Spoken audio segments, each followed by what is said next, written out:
Достар, мен өз денсаулығыма аса мән беретін адам қатарынамын.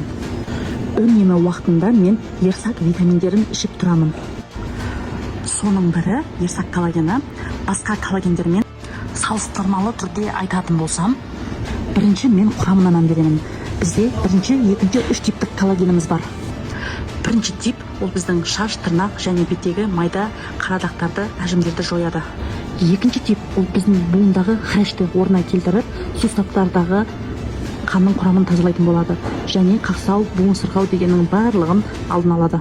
Үшінші тип коллагені ол іш құрылысыңызды тазалайды, қаныңызды тазалайды, буындағы барлық сасықтардың барлығын тазалайтын болады. Және сіз іштен тазарып, сырттан тазарып, бетіңізді жасартасыз. Қазақстанда 10 мыңнан аса қыздар осы коллагенді ішіп, іштен тазарып, беттегі ұсақ майды әжімдер кетіп, қарадақ, угри сымақты қандай бет проблемасы бар, соның барлығы кетіп, қазіргі таңда жасарып, қыздай болып отырған жайлары бар. Егер тапсырыс бергілеріңіз келсе, төмендегі сілтемеге өтіңіз.